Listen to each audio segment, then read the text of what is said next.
Well, good evening, everyone. I have 7 p.m., so I'd like to call the May 6, 2021 Climate Action Commission Executive Committee meeting to order.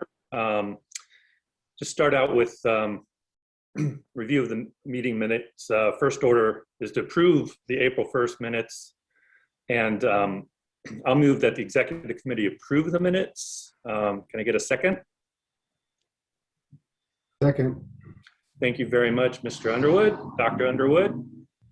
Any discussion on the minutes?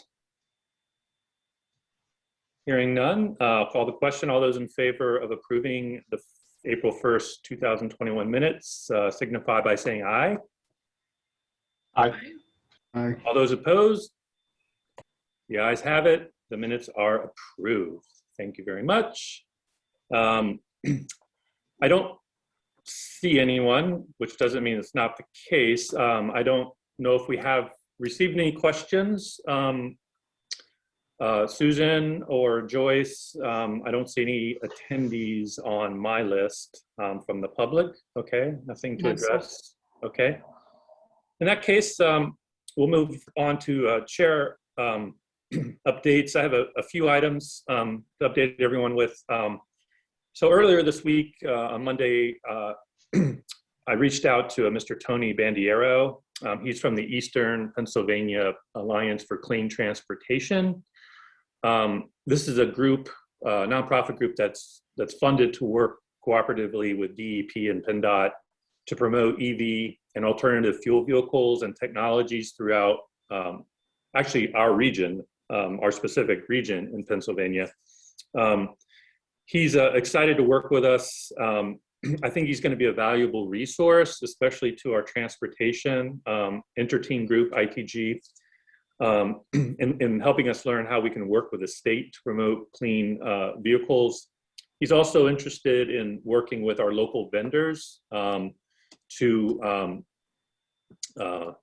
promote EV technologies, and I'm optimistic we can work with Tony's group to help educate people on the benefits of these options. We also talked about the potential, and I think I'm optimistic of coordinating with Carlisle Events being a premier showcase for, all things automotive and technology to help increase EV exposure here right in our backyard. So Tony is excited to be working with us. And he will be, he's agreed to give about a 10-minute spiel at our next meeting on June 3rd. But I expect him to be, an integral resource for the transportation interteam group. And really, I'm excited to have Tony's support for what we're doing. We are going to have some of you, those who have identified themselves to be on the energy decarbonization group, probably got, some of them might have been a mysterious invitation, but I will explain what that is. And I want to thank Hans Pfister from the community engagement team for helping generate a conversation that I think is going to be useful for our energy decarbonization group. So he set up just an informational session, and Barbara, I think you and James, if you haven't already, you have recently got that. That's what that invitation is for, if you can make it.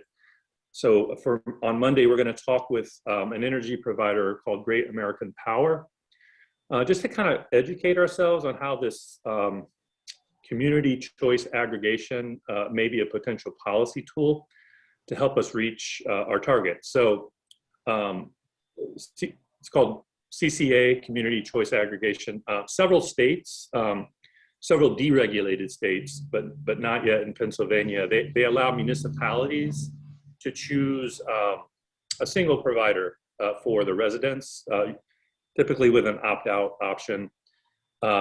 This has been, in a lot of areas, a successful way for municipalities that have climate goals to provide cheaper energy, but not just cheaper energy, cheaper clean energy without without individual households having to pay the cost of identifying and tracking the costs and prices of individual power generators, right? Which is what we're kind of left to do here on the purchase Power Switch website. So everyone on the decarbonization, ITG was invited.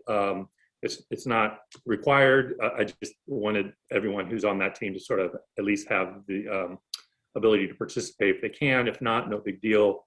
I'm sure Hans and myself and others can convey what we learned. So this was certainly, if it looks like a promising option, it would be something we would have to advocate for with our local officials to be a policy tool moving forward. So it's a few steps away from being a potential reality anyway. So more about that hopefully next time we meet. And then Stephanie Taylor, she's on with us today. She's coordinating the Borough of Carlisle's presentation. We are a finalist in the National League of Cities All-American City competition, which is great. We were really excited to be included as a finalist. And one of the 3 community projects that was included in our application, our successful application, was the formation of you all, of the Climate Action Commission. We have our final, very short 10-minute presentation scheduled for June 8th at 2 p.m. And after some brief discussions, Stephanie and I thought having a team lead from each of the teams or a member from each of the team say something briefly about the specific work their team is doing. And when I say brief, I mean brief. So it's like, we're talking like 30 to 45 seconds per team. So we have plenty of time to work on an exact narrative later, but I'd like to identify a representative from each team to present, and I invite the leads to do it. But I'll defer to you if you'd like to nominate someone else. Maybe you can't make it or whatever. But if you could let me and Stephanie know who might be able to step up from your team no later than May 14th, just like a week from tomorrow.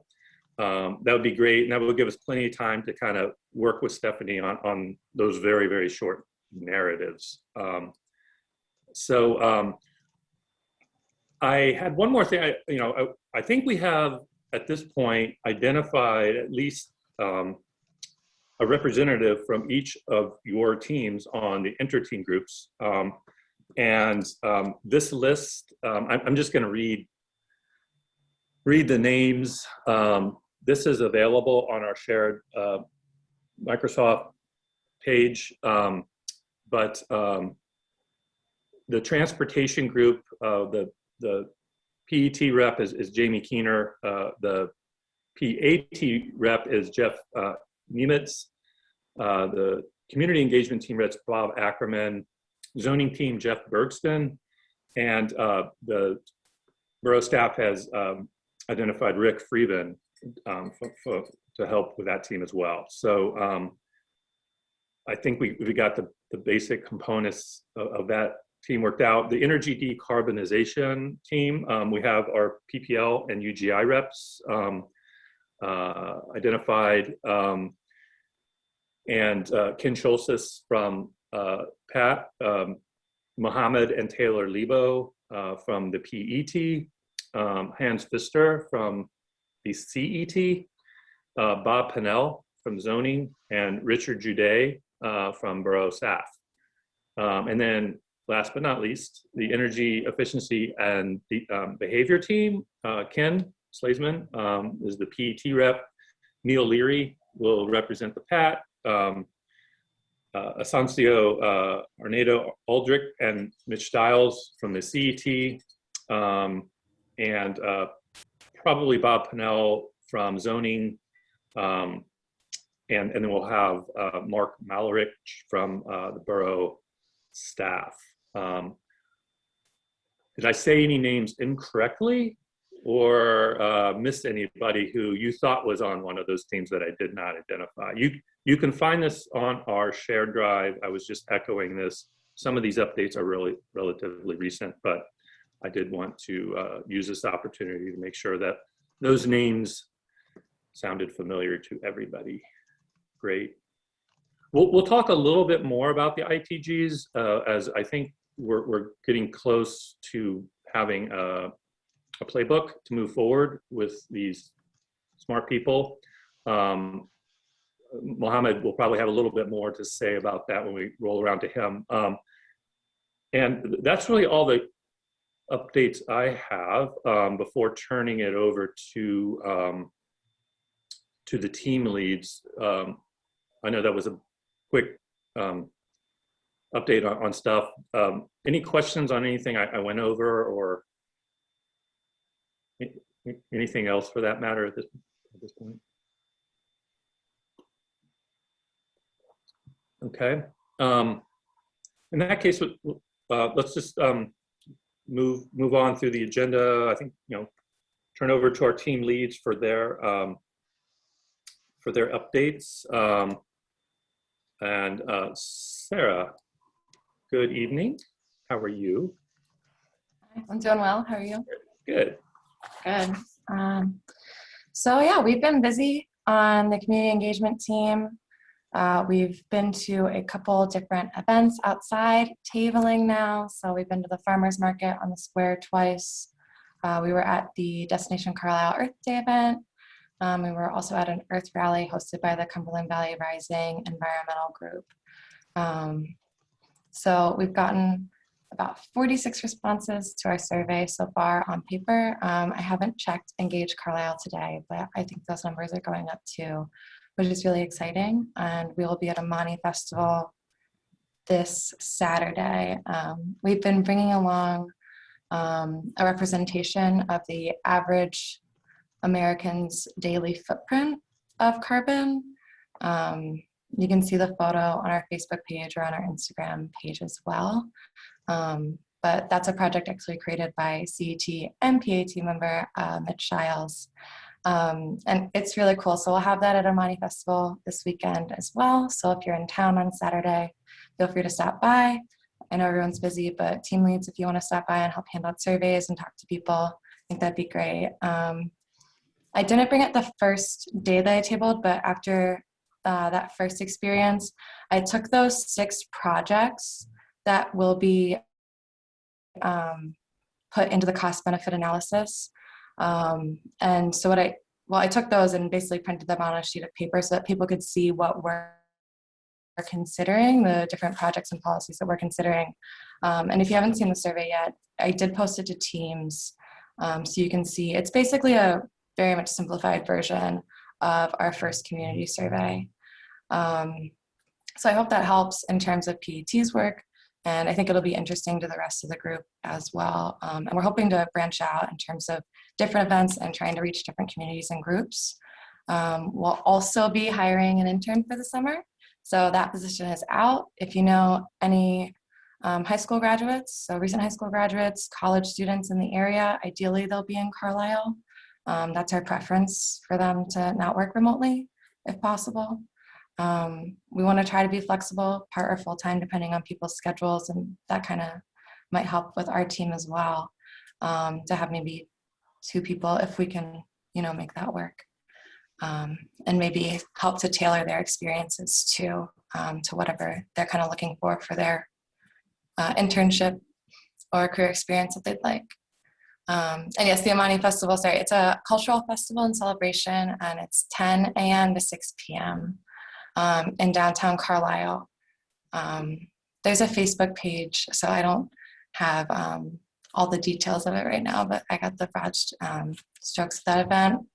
And then the only other thing that we'll be sharing out soon is we will be putting out a call for mini grants. And so how we're going to handle the call to mini grants, there'll basically be 3 categories. So one for small businesses, one for a community initiative, ideally from an individual and or maybe a nonprofit, but definitely community oriented, and then one from a student, or we'll call it a youth project, so anyone age 18 or under. So for each of those three categories, we'll offer prizes up to $1,000. And again, we're trying to keep that flexible. So if people, like if a small business wants to invest in LED light bulbs, but they only really need like $200 or $300 worth, then maybe that can cover multiple businesses. Similarly, if a community garden is looking for X materials or, whatever the project might be, maybe we can fund a couple small projects or maybe one large project with the full $1,000. So I'll be sending that out for some feedback. Our fabulous student intern from Dickinson, Claire, has helped develop that. She's done a lot of work on it. I think it's a really great proposal that she's put together. So we're excited to share that. And our goal is to hopefully get that out to the community June 1st, maybe Monday, May 24th, if we can really push it. And then hopefully those projects would be starting no later than August 1st. And if anyone's interested in more information on that, hopefully it will be available soon, or send me an email and we can talk about it. Great. A lot happening, Sarah. Thanks. Yeah. So we have the 4 questions through the Engage that we're getting outreach and feedback from Engage. I know there was some talk, and I don't know if this has been overcome by events or it. Is the CET engaged in developing another survey at this time, other than the 4-question one that we have now? I think we're still interested in doing that, but I think it makes more sense for us to wait until the climate action plan is a little bit more developed, or at least until we have a better idea. Yeah. Okay. I think, right now I feel like it makes more sense until because we'll be able to access Cumberland County's climate survey data, hopefully soon. And I'm hoping that will be kind of like the main goal. Well, one of the main goals Sure. for a student intern would be kind of helping us to bridge our communication between the county and Carlisle's efforts, because I think that could be really beneficial to us. And I feel like we're all very busy people. So having one person to kind of help us to bring all those different efforts together and lines of work, I think could be really helpful. So yeah, I think we will do a survey. I think it might be helpful for us to have this kind of beginning groundwork first, and then maybe hopefully if Mohammed and maybe even other members of PET are interested in meeting with us and maybe talking out what might be most beneficial moving forward too, in terms of what's going to help guide their work as well. That sounds great. Very good. I would encourage you to use your CET rep on these ITGs to help work to develop those potential questions, since they'll, at least for those particular projects, they'll have the details, right? And so I think that might be a good opportunity for the CET reps for the 3 ITGs to help flesh that out as we start working on that. So that sounds good. Has the county, do they have an end date for their survey? Is it still open, or do you know what the end date is? Or it closed on April 15th. Okay. And I have not yet been in contact again with Elizabeth Grant or Kirk Stoner, but it's on my list, so I will. Okay. I will be soon. Great. Updates to come. Yeah. It will be. I think we've all acknowledged that will be useful. Hopefully, they're going to be able to put it, extract it and put it in a format that we can use fairly soon. So that's good. They're done. Great. Okay. Any questions for Sarah? All right. Well, thank you for that update. Tony, over to you in Pathways and Analytics. Thanks, Joel, and thanks, Sarah, for all the work you're doing. Sounds like you guys are really having a good presence at all these festivals. I think it's really matters. So thanks for your hard work there. So as far as Pat goes, right now we are basically putting together are really well. We're kind of in two phases right now, right? We have two kind of ongoing projects. One of those projects is determining which what we're calling kind of inputs we need in order to model those 6 top line key actions more precisely than we have previously in terms of their emissions reduction potential. And so on that task, we're waiting a little bit for ITGs to formulate more completely so that we can, we think there's going to be data requests, kind of input requests, so to speak, where we need some additional and more precise information. And I think the ITGs, given the expertise there, would be the ideal place to make the context necessary to get those inputs. So for example, one of these is, you know, one of our key actions is energy efficiency retrofits in residential homes.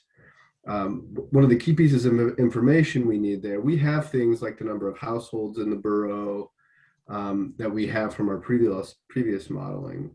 One of the things we'll need more precisely there is how, you know, I know, and our targets, right, is to achieve these in, I think, I'm going to get the number wrong off the top of my head, right, but 40% of existing households by 2050, I believe, or is that the 2035 number? Joel, you might have to correct me.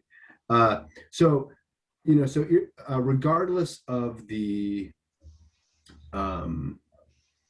success of such a program in terms of outreach to the community so that they know what sorts of funding programs are available, right? So that's part of it. There's an education, there's an outreach kind of advocacy side of this that will be necessary in order for those programs to be successful ultimately.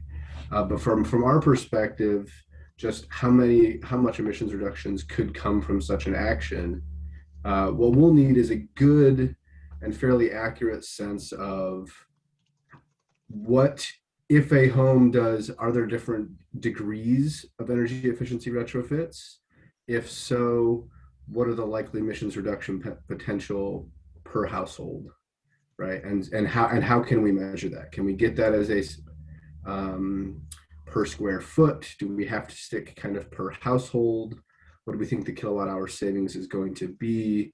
So then we can scale that up to say, okay, in 2050, we're likely to have this many households that have implemented a energy efficiency retrofit on their home, and what the savings, energy use savings might be, and therefore what the emissions reductions could be. So that's the really important piece that we have. And so we have to kind of figure out who's best to know that. There are some, of course, local contractors that do this work. They might have a sense of this. In terms of energy audit, it's unclear to me to what degree they'd be willing to share that information. We have some, our PPL folks might be able to help us out in terms of understanding what, you know, do you know when households do this, and because they're seeking rebates from you for some of those retrofits, and if so, is that information shareable? You don't have to answer that off the top, but we do. We have some good data. Be happy to share. We run the Act 129 energy efficiency program, and we measure results. So I'd be happy to share those with you. That's great. And and you have that at the borough level? You would kind of know that? I do not know, but I could probably give it by the household. Oh, okay, great. Thank you, Barbara. That's great. That'll work. That'll work. So that's one of those things, and there's similar examples we could use for all 6 of those key actions, where the quality of our outputs in terms of our projections of emissions reductions associated with those actions really depends on the quality of those inputs, and so that's where we need to pin those down a bit more. The other thing I have my team working on. Sorry, Joel, did you have something you wanted to add to that? I only to say I cannot think that all of that information are things that the ITGs are going to need to do anything. So their focus will be more on cost benefits, but you're going to need the same information to do the projection. So whoever your PAT rep is in those teams should be able to use that to to do exactly that. Right. And so the other thing, which is kind of our ongoing work, is for all of those other objectives and actions that aren't in our top line 6, we're kind of putting together all of the previous research we've done on some of those, pulling those together into fact sheets that we can then share with the ITGs, share with the other teams, and that can be crowdsourced a bit and ultimately turned in to a section of the climate action plan as we begin to actually draft the document. Yeah, I think that is probably a little bit less defined, and more in the realm of sort of how the traditional narrative in the climate action plans have sort of addressed. So I've asked Tony to make sure we give due attention to some of these projects that didn't find their way on Mohammed's team, and we don't have to treat them all equally, but to help us give some sort of assessment at a metric to be defined by Tony's team, and by doing so, we'll probably, for all those that they identify, will probably be more advanced than most of the CAP estimates as it is. So I think we'll have, I think what we'll find is we'll have, from Sarah's survey, I mean, I think there are projects that we've included that may not have the largest greenhouse gas impact, but are very environmentally important, that we can help, we can provide a little bit more of an assessment on maybe some of the co-benefits, and at least direct a little bit more of our attention on those items, for if for no other reason that, hey, it's been identified as a potential area that they'd like the borough to look at. So at this point, I would just really invite Tony, your team, to kind of leave the bounds open about how you want to do your assessments on these other projects, and I'll kind of leave it to you to sort of create that assessment, and that will probably be going on for a while. Probably the reduction pathway for those will be less, precise. Maybe not. Maybe just as accurate, but it'll be less precise. But yeah, we will want to kind of get happy with sort of. I think those two things. I think. Yeah. One thing I'm going to try to work more directly with, in particular, PET on is, and Mohammed, maybe we should have a chat about this more completely later, but just what's the scope of co-benefits we want to focus on, and there's also probably some really helpful input from CET and zoning there. So I don't know. I mean, maybe that's a separate meeting where we kind of sit down and flesh out a co-benefit. In other words, how you define the scope of co-benefits varies quite a bit, right? And I think what we prioritize, one, in terms of what we want to highlight, but also two, in terms of how specific we are about the size of those potential benefits, should at least be informed, I would think, from some of the input we're getting from the community, right? Where there are going to be, complementarities, so to speak. I'm thinking of things like the urban forest potential and the Tree Streets program, where, yeah, the carbon reduction benefits might be relatively small, but that doesn't mean we should advertise those actions any less, because those may be the things where the community would recognize the benefits more directly. So anyway, I think maybe we can have a discussion about that separately, but. So, yeah, so So, I like, don't know so, if we so have, far, I I don't guess know. yeah, so I was gonna say, so far on my team, we've been just, here, we're bullet pointing, here's the potential co-benefits of these, and, trying to reference a little bit of literature or places we know that documents that those co-benefits of such a policy exist, but haven't gone much beyond that. And so, yeah. I mean, I think the ITGs can, it's probably the right place to cross-pollinate some of those assumptions. Clearly, the priority right now is supporting the cost-benefit work, but I'm not sure it's practical or maybe even necessary to create a separate team to do that. So if, to the extent we can weave some of those questions and assumptions into those inter-team groups, maybe we should be aspirational in trying to do that. Yeah, and I guess what I was hoping was that through the work we're doing in the ITGs on the 6 key actions and the work that we're doing to model them, we would, in so doing, kind of formulate a strategies. Here's the co-benefits we want to focus on. Here's what we prioritize, so to speak. And then we could apply that down the rest of the objectives as we're writing them up. Makes perfect sense. But that's all I had. So that so that's our ongoing work.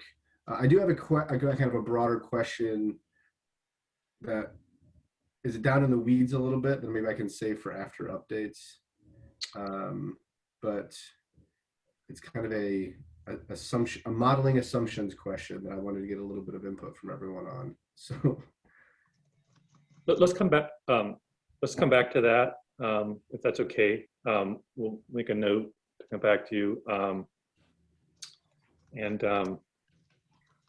a little bit embarrassed right now that we've gone 32 minutes into our meeting and I have not acknowledged that Carla Farrell has been approved by Borough Council to be our acting Carlisle Borough Zoning Officer for the foreseeable future. So everybody on this call knows how lucky we are to be able to say that, but a congratulations and a thank you, Carla. And with that, I'd like to turn it over to you and your team. Okay, thanks, Joel. Hey, and if there was ever an exercise to get me to know exactly and precisely what's in those ordinances, we are there. It's been an interesting 3 days. Anyway, we, at our last meeting, we took the what do I want to say? The objectives, potential actions, program types of the mapping of sectors and potential supportive actions, and identified which one of those have to do with zoning, and then I'm working on formulating a response to some of those. So, maybe a third of them have tabs on them for zoning, and we've been discussing those. And another thing, just to extend our form-based discussion, is I've assigned everybody on the team to go out into Carlisle and find your most favorite place and then identify the zoning components of it. So as you're walking down the street and you like a particular part of High Street, I want them to estimate the width of the sidewalk and the building setback and the street widths and things like that, so they can say, we can actually come and say, these are the things that and I'm not saying you don't have to tell me, it doesn't have to be poetic, you don't have to tell me why you like it, you just have to measure and dimension what it is that you like. And then so that way we can come up with sort of a interesting way to look at what are the things that make up the character that we like. So I would suggest you all do that and get back to me with that little exercise if you have time. And if you're going to go on Saturday, that'd be a good time to do it. So we're just continuing on with the sectors and potential supporting actions. And talking about those items, and then we'll be concentrating on the priorities.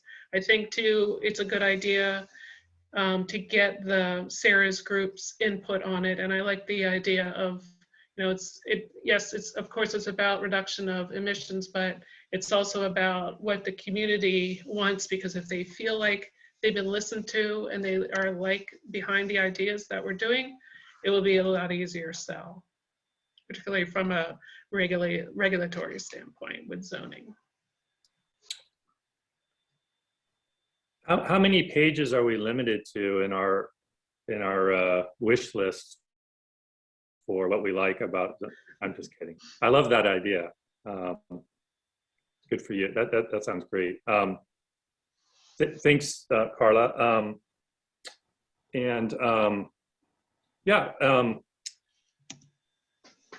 Mohammed, over to you. Yeah.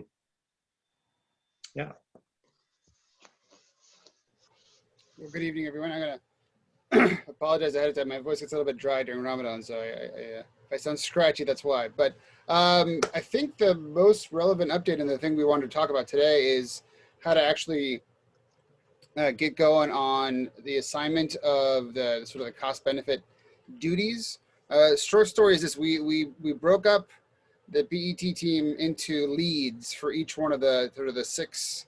I'm calling them projects, interventions projects, whatever term you want to use for it. I'm calling the 6 different projects. We've got 4 of the 6 covered already, which is, I'm very happy that folks are willing to step up and take that role. So Jamie Keene, I think Joel already mentioned, who's very well respected locally and actually is the perfect person to deal with the electrical vehicle project, especially to the extent we're talking about installing some type of infrastructure on public spaces, or we talked to everything from EV chargers on High Street to what if we convert the garage, the county garage to a sort of an EV friendly facility. And then I'm going to take up the warehouse solar installations issue. Then Taylor Lebos is going to take care of the borough facility conversions. And then finally, Ken Slazeman, who I think joined us 1 or 2 meetings ago, is willing to take on the energy efficiency retrofits. He just got back to me finally today. I know that the semester is wrapping up. So the 2 that still need a person to lead are fuel switching and reducing vehicles traveled, or improving alternative transportation options in the community. I mentioned those because I think that is I'm going to admit my limited network, my limited local network, having only been in Carlisle for a few years. I've not been able to recruit as broadly as I would like. So I think for those 2, the one under transportation and the one under decarbonization, if anybody has any suggestions, I very much welcome them. Completely open to anybody you may think, even existing members of your own teams who want to step up and take a leadership role. Happy to take those suggestions. But once we have all those sort of positions filled, the way I'm proposing, and Joel, you tell me if this is the right time for the conversation or not, but the way I'm proposing we proceed is to essentially take the inter-team groups that we have now, split the transportation one, split the decarbonization one into sort of about 4 or 5 members for each split team. And then that gives about a total of 5 teams, and then start allocating 1 PET member to head up each one of those teams to start the cost benefit analysis. And what that would mean is phase 1 is, what does the project look like? 3 or 4 permutations of what the actual either built or policy or whatever intervention would look like. And then once we've identified that, we go into the cost benefit analysis, where I'm developing that methodology right now, sort of borrowing from some folks in neighboring counties actually who have done similar exercises. And then we start, basically pricing it out in a cost sense, both in terms of, to the extent they require some sort of outside financing, what would that look like? To the extent that it would just require consumer choice, what would that economic impact be? Where would they be, what costs would they both be suffering, and maybe what savings would they be enjoying? And then ideally at the end of that process, we've got potential projects, we've got sort of a cost benefit analysis. We've given our best attempt to give a comprehensive answer to what would this actually cost and what would it give us. And then I think that's when it comes back to the community conversation. I think that's when I'm assuming, Joel, and we haven't talked about this yet, at some point those are presented. I think it's not just an action plan, but almost like a menu or some sort of it's almost like, I think like a shareholder action. You know, we have to actually vote on, you know, where we invest our time and our resources, whether that's direct or indirect.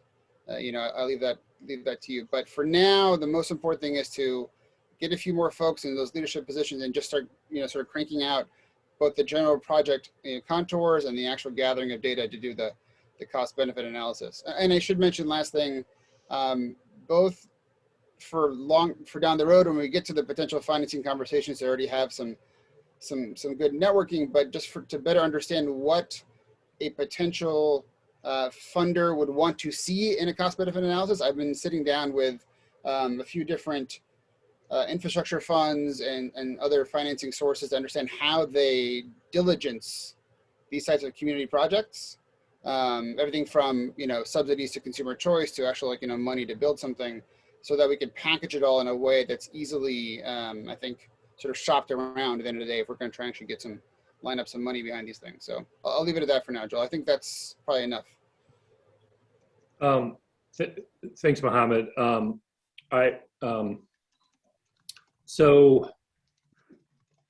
a few things. I do think it will be, I really like the idea of having a PET lead each of the 6 areas. You know, it will be important, as you've explicitly stated, that we do have at least some sort of common CBA that will help inform, you know, what data we're collecting, the fidelity, how we roll in the community engagement survey data into really what amounts to is a sort of a quantitative, however metric you set up, to help us get through the decision-making process. I like that idea. And, you know, would you, if you were to speculate when you think you would have a template for each of those leads to kind of start working with, what would be your best guess? I'm actually perfectly happy to copy some of the templates I have already, which is to say that the way I've seen other communities in similar positions end up reporting out these types of projects. And okay. And so I think we've got a few to choose from. Let me put it that way, frankly. Yeah. I mean, obviously, if your leads for each of these teams is comfortable with that template, then we're off and running. And that, I mean, so I want to make sure you feel they're empowered to lead these groups. And so with the caveat that you mentioned, it looks like we have a couple of openings that I'm not going to name any potential names. Oh, yes, I will. I think Hans Pfister might be a great candidate, Sarah, perhaps for the electrification and fuel switching, since we've already set up our first meeting for Monday on that one. Actually, he set that up. I don't want to assume he has the time to do that, but it would appear he might be interested in that. So maybe Sarah, if you might want to reach out to Hans, he could be a basically work for Mohammed on that one. I will share, you know, Mohammed put a little bit more detail on those 3 ITG. I will share that with the rest of you so you all can see exactly what we're talking about. As he mentioned, there would be two persons we might need to try to pull from another team to work for Mohammed. And I think we can do that in short order. You know, I did want to say one other thing I think is important. You know, the what consists of a climate action plan is completely subjective. It is whatever we say it's going to be, and I'm not interested in curtailing the work that is productive, that people are willing to volunteer to do for an artificial deadline. I mean, which is to say, you know, we can still be working on details of some of this stuff even after we have some version of the climate action plan that's worthy to be approved. If we feel strongly, we can request a delay if we really think we're gonna gain a lot by including some of this work that Mohammed's doing into a version. So I'm still pressing for an October deliverable. Before too long, we're going to need to get a little bit happy about what we think we can put in that deliverable, with the understanding that there's nothing that will prohibit us from continuing to work.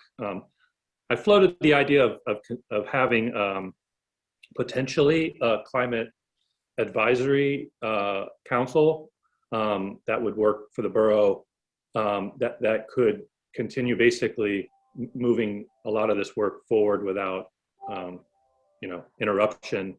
But all that comes down to what we as a group feel like, do we still have momentum do we have momentum from enough people? If the answer is yes, we're going to move forward. And if we think people are,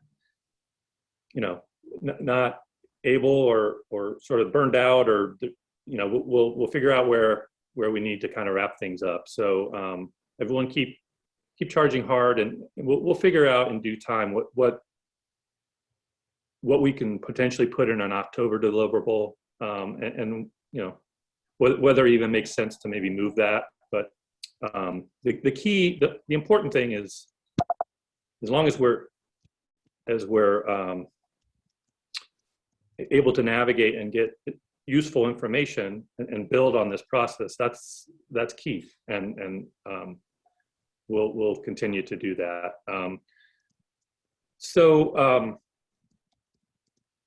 I will send I will send that list of interteam groups with each of the projects and who Mohammed has identified as his lead. I take it Mohammed, once,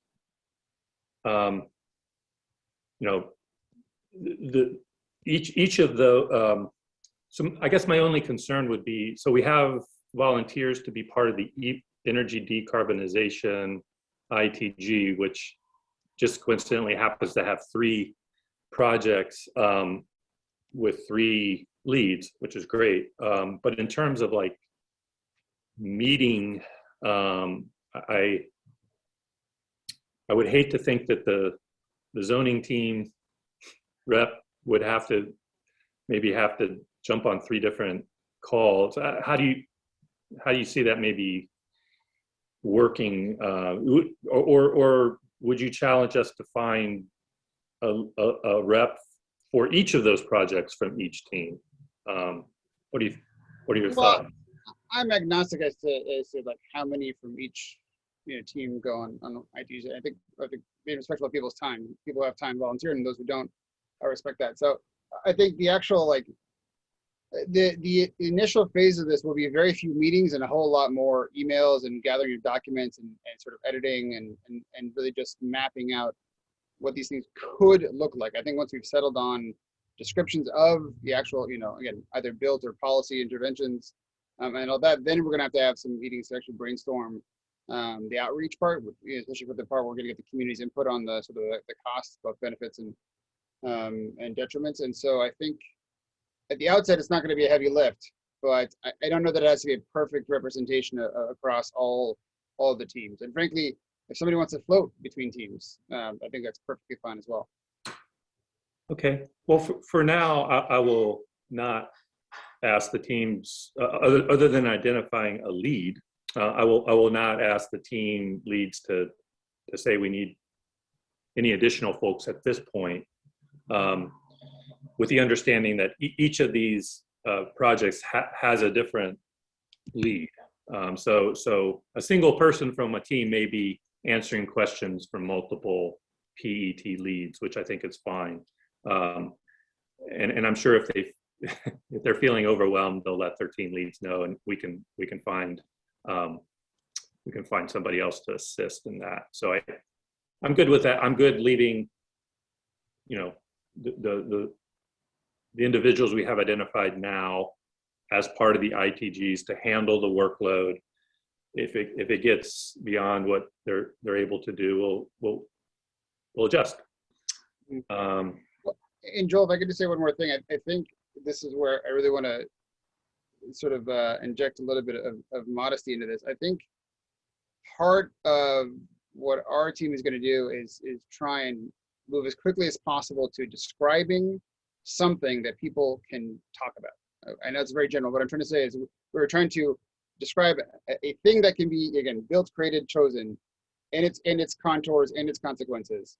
In that process, I sincerely mean this when I think, you know, having folks from the Pathways team keeping us accountable to the way the Pathways described that outcome, right? Folks from the community outreach team keeping us accountable to the feedback that's coming from the community, even the way we're describing and even using the same vocabulary as what they've been hearing from the community. And then for the zoning team, describing things in a way that is not entirely outside the realm of possibility of something that could actually be, you know, permitted at the end of the day. So I think that process, again, not every one of those has to be in every team, but at regular intervals, I think some accountability that we're putting things out in a way that's realistic and sort of fitting in what we've all decided is our target is going to be important. So again, it doesn't have to be perfect representation, but certainly input from all of those teams at very, you know, sort of regular intervals. Okay, yeah, thanks for that clarification. That makes sense to me. Does anybody have any questions for Mohammed?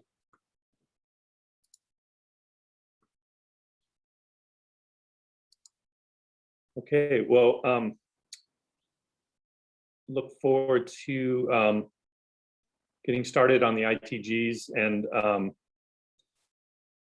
I wanted to maybe circle back, Tony, to some of your modeling question that you wanted to share with the team.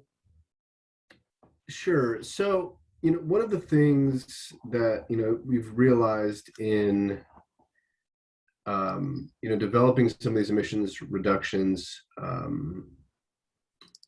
estimates for these particular actions, you know, is that at least the ClearPath tool we're using right now to develop some of them,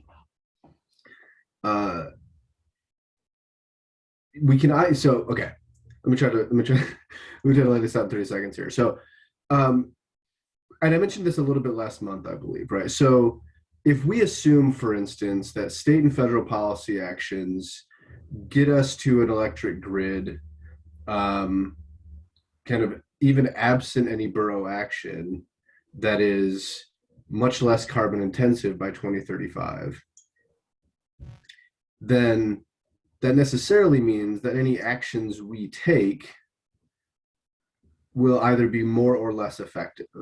And so one of the things I wanted to get some feedback from the whole group on was, should these, when we're saying how much emissions reductions will come, let me use the example I used earlier from, say, the residential energy efficiency retrofits, should we make no assumptions about what the grid will look like? Or should we say, let's assume the grid will be 50% zero carbon by 2035, which is what we modeled in our pathway, and then say, okay, on top of that, 40% of households will have a retrofit by 2035.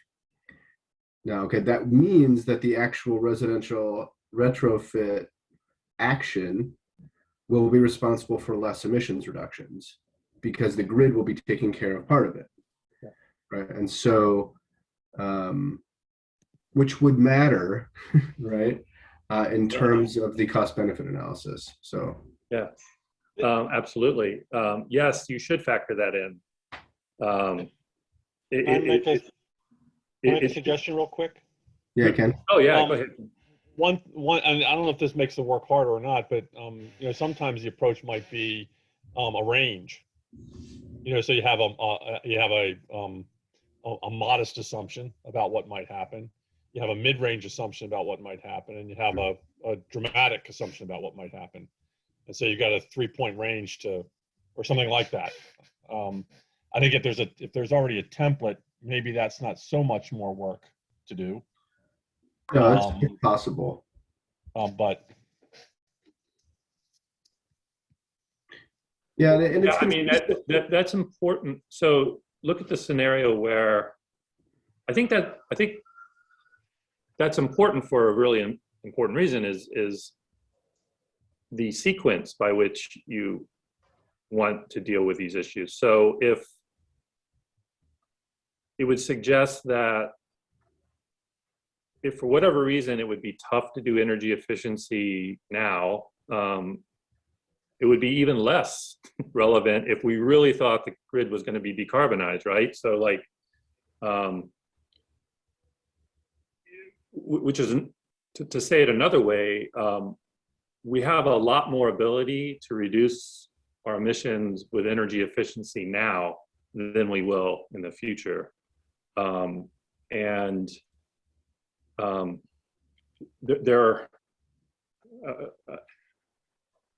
Which brings about a larger question of like why energy efficiency is so important to do now more than other sort of carbon intensive reduction things, right? It just makes more sense economically to really focus on that now. But unless you sort of synchronized it with your assumptions on the carbon intensity of the grid, you're going to kind of come up with some not false, but like inaccurate impacts, right? So to the extent possible, and like Ken said, I think the best we can do is bound things, right? We can have a 90 and a 10% bracket and say, here's what it looks like through that bounds. And yeah. Yeah, I mean, that was my kind of tendency anyway. I just wanted to be transparent that it will matter. There will be assumptions that we're making, right? And so for instance, the opposite is true with electric vehicles, right? The less carbon intensive the grid is, the more emissions reductions come from switching to EVs out of because that charging is less carbon intensive. So so those would work in different directions. And you're right, that would matter with sequencing and prioritization likely. But my tendency is to say, all right, when we're going to make maybe 2 or 3 different assumptions about the grid, then basically in every action that we model, we'll be modeling that on top of, in addition to those assumptions we're making about the grid. So just. It might make communication more challenging. Right. But at the same time, if you don't bound it in some way, somebody's going to ask, right, what assumption you made, and then it's not going to look transparent. Right. So communication strategy becomes, which one do you prefer? Yeah, that's a great point, Ken. Tamara. Yeah, from my understanding, going to the county climate action information and the state things, and just from past track record of trying to meet targets, we're not good at it. The government is not good at it. So, when they say they want to cut emissions by X by 2030 and 50 and 70, you can bank, as much as I'm a practical optimist, I call myself, that's not going to happen. And it needs to, we want it to, but I think that makes it even more critical that we as communities take action and make it happen. So, for example, the county understood. They had an independent person come and look at a plan and see, if it would be accurate to implement. And they said that only a third of it could be accurately implemented and met. So that's a huge difference. And so I would definitely consider that in your data and write-ups, and that would make what we do more impactful. Yeah, I think that's important. For one, I'd like to applaud Tony's assumptions are actually quite conservative when it comes to the grid. Like we're not using the Biden administration's optimistic 100% carbon free by 2035. I think you're using 50 still, which I think is really reasonable, if not maybe conservative. So that's good in the respect of it does hold us more accountable. And I will say, I think in some of the most carbon intensive areas, we do actually have pretty good data where it really met, from our ability to get data from PPL and from UGI. I mean, it's we have to put a few factors on the carbon intensity of the various generator sources, but it's a pretty good estimate. We know precisely how much consumption we are generating, and there's no reason we cannot continue to do that. But you're right, Tamara. There are areas where it's a little rough on the estimation. Transportation is a little squishy, and I think we need to make sure our projects that are reducing carbon are built in realism and not trying to over deliver something we know we can't. But good comments. I agree. There's a lot of variability when it comes to the precision and accuracy of some of this information. Okay. I mean, that's good. I just wanted to make sure we were everyone was in the loop and being transparent about that. So I did have one. So Sarah, I know you're collecting. I'm assuming the information on the surveys that's going to MS Teams is kind of a snapshot and not like an active.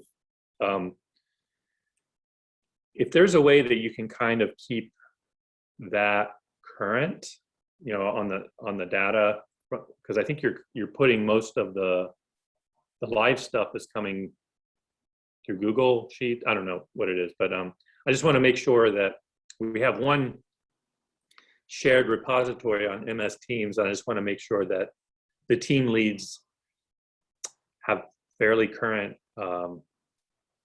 information on the survey data. So there's probably no way to link how you're collecting the information to make sure it's current on Teams, but I'll just be updating it after, every time I have like 40, I'll just update it. So I created it in the Google Drive just to make sure all my team members had access to it. Yeah. And then I added it to the Teams, but I'll just continue to make sure that. Thank you. Thanks. I know it's a pain. Probably the bigger pain would be asking people to have just another shared drive we have to monitor. So appreciate you doing that. Anything else for the good of the order? Joe, I did not receive the invite for that CCA meeting. If you could send me the details. I will make sure you get it. It's Great. probably because I sent him your email about 2.5 minutes before this meeting. Okay. So this came together fairly rapidly. Hans, so if you do not have an invite by tomorrow, please give me a heads up and I'll make sure you got it. It's Monday at 2, just so you know, kind of maybe put a placeholder there. Okay. I'm sorry, strike that, different meeting. It's Monday at 11:30.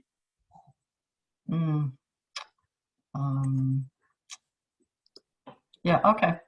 I did give him both yours and James' email address. And then I gave him all the addresses of everybody on the decarbonization ITG, so everybody should have a rep that's at least getting an invite to that.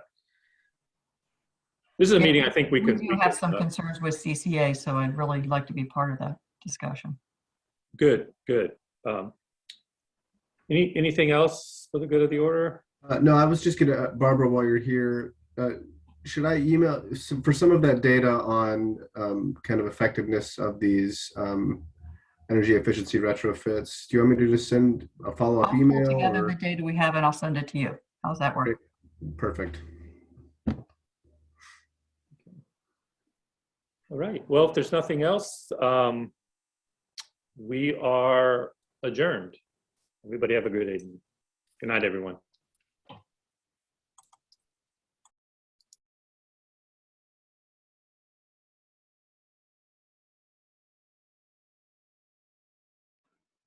Don't forget to stop your recording. I will stop my recording now.